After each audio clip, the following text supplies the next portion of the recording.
Good morning dear students, Shivam Sankalp की इस online classes में आप सभी का स्वागत है।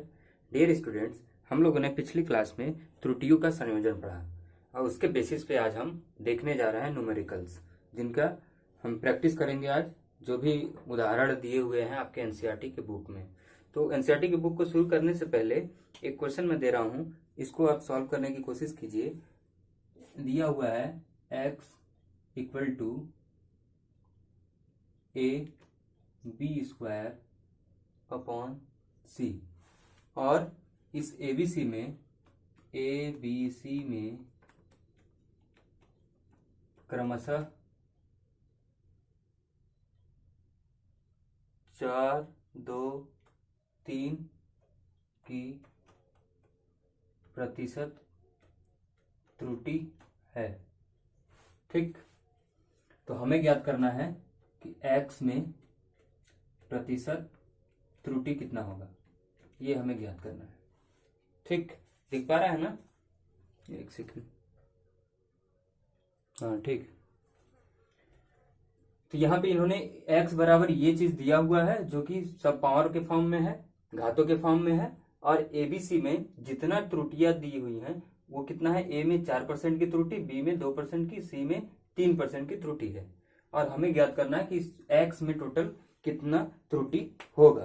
तो इसको कैसे ज्ञात करेंगे, तो देखिए ये x बराबर कितना है, a की घात कितना है 1, b का घात 2, c का घात 1। तो घातों के संयोजन में हम लोग क्या पढ़े थे, तो अगर हमें x में प्रतिशत त्रुटि ज्ञात करना है तो हम लोग उसमें पढ़े थे कि जो भी घात होगा यानी जो भी पावर होगा n, उसका मल्टीप्लिकेशन कर देते हैं त्रुटि से।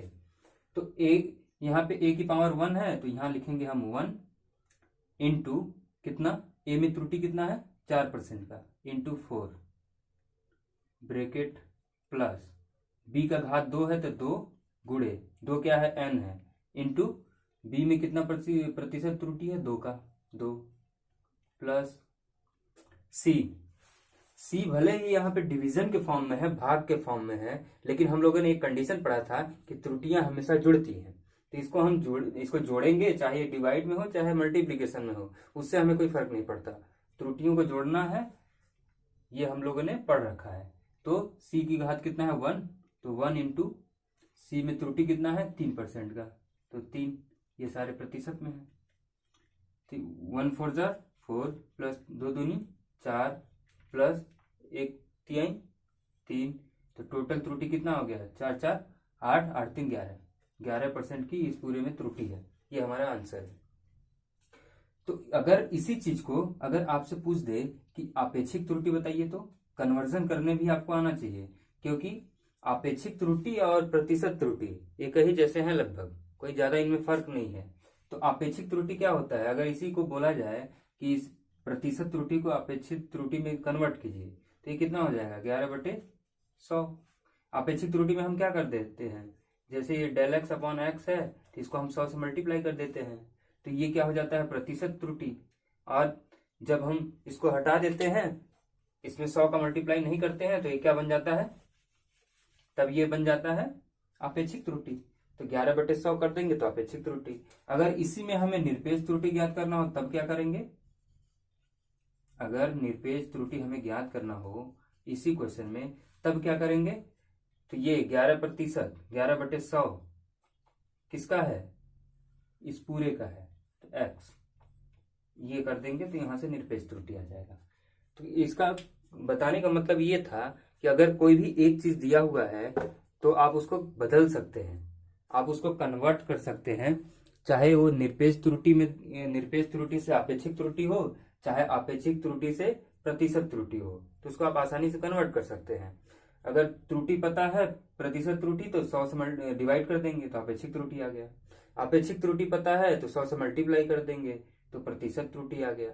ठीक, अब हम बात करते हैं एनसीईआरटी के न्यूमेरिकल्स की।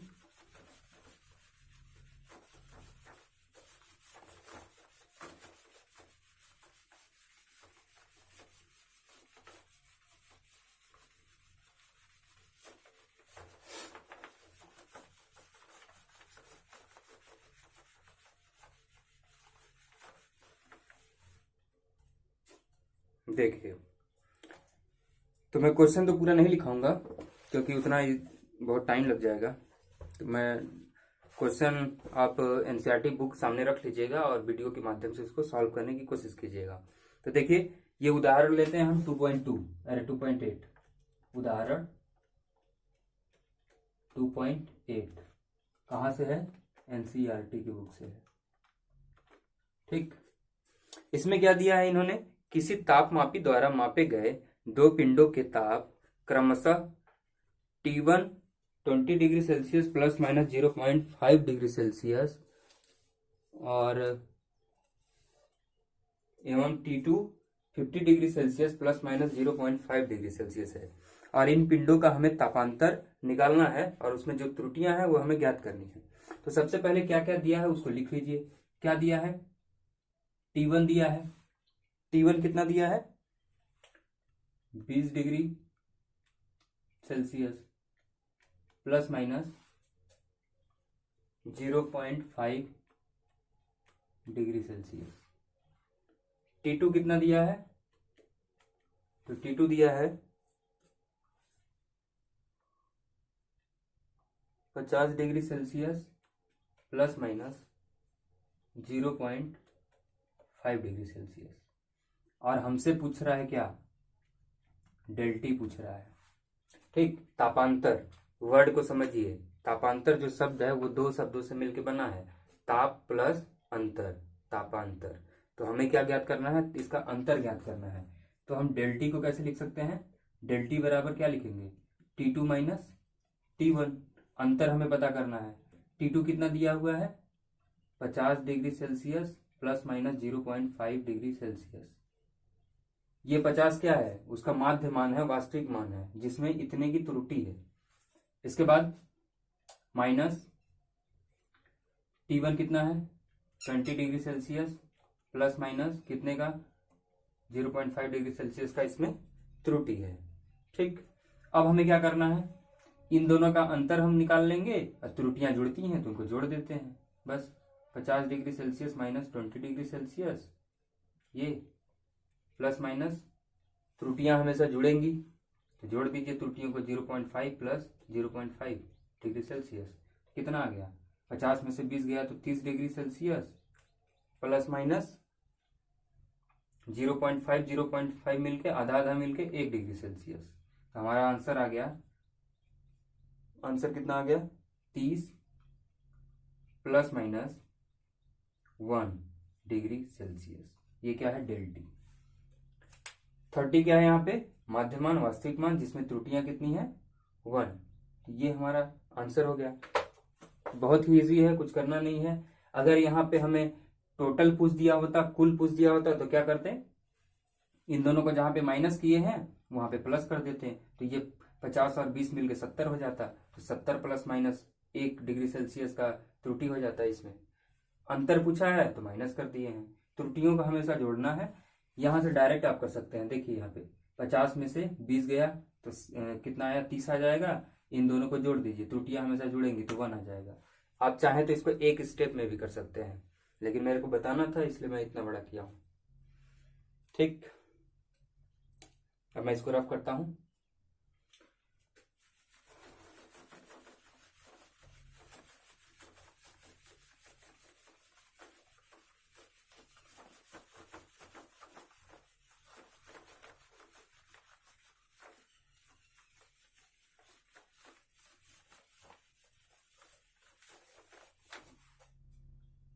अब हम अगला लेते हैं एनसीईआरटी का ही उदाहरण 2.9। उदाहरण 2.9, इसमें इन्होंने क्या क्या दिया हुआ है पहले वो लिख लेते हैं। उदाहरण 2.9, इसमें भी दिया हुआ है त्रुटि के साथ 100 प्लस माइनस 5 वोल्ट।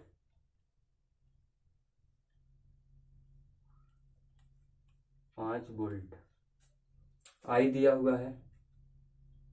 आई कितना दिया हुआ है? 10 प्लस माइनस 0.2 एम्पियर। एम्पियर।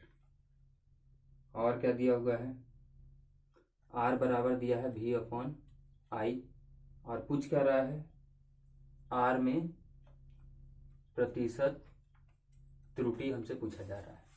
ये चीजें दिया हुआ है आपके बुक में। अब देखिए, ये R का फार्मूला है V/I। अब इसको हम सॉल्व करते हैं।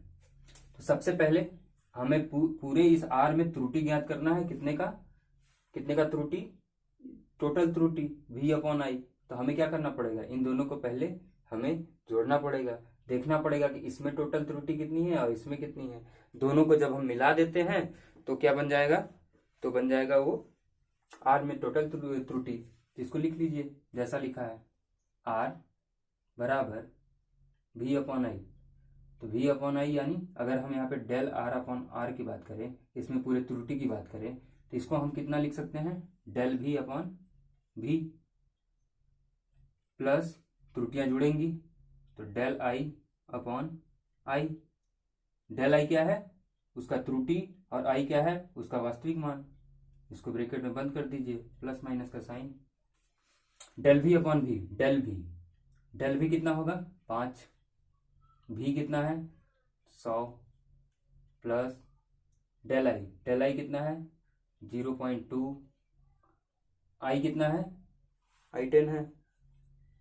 क्वेश्चन कहाँ गया, हाँ I10 ही है, तो I10। इसको सॉल्व करते हैं। ये कितना हो जाएगा, 1/20 हो जाएगा। काटेंगे इसको तो प्लस, और ये ऊपर नीचे 100 से मल्टीप्लाई कर देंगे, ऊपर नीचे 100 से मल्टीप्लाई कर देंगे। एक सेकंड, इसको काटते नहीं है, ज़्यादा आसान हो जाएगा ये। अगर ना काटे तो इस डेसिमल को हटाएंगे तो यहाँ पे क्या हो जाएगा, इसको ऐसे ही लिखिए 5/100, और प्लस ऊपर नीचे इसको डेसिमल को हटा रहे हैं तो 10 से मल्टीप्लाई करेंगे तो ये आ जाएगा 2/100। अब इसको सॉल्व कीजिए तो ये आ जाएगा 5 2 7, 7/100। ये क्या है, हमारा निरपेक्ष त्रुटि है। अब इसको हमें किस में बदलना, अपेक्षित त्रुटि है। अब इसको हमें किस में बदलना है, प्रतिशत त्रुटि। टोटल R में पूछा जा रहा है, R में प्रतिशत त्रुटि। तो क्या करेंगे, 7/100, इसको हम किससे गुणा करेंगे, 100 से। तो 100 कट गया तो आंसर आया 7%। ये हमारा आंसर। कितने की त्रुटि हो गई, 7% की, जो हमें ज्ञात करना था। ठीक, समझ में आ रहा है ना। इसके बाद आगे बढ़ते हैं, अगला एग्जांपल लेते हैं 2.10। नोट कर लीजिएगा इसको आप लोग।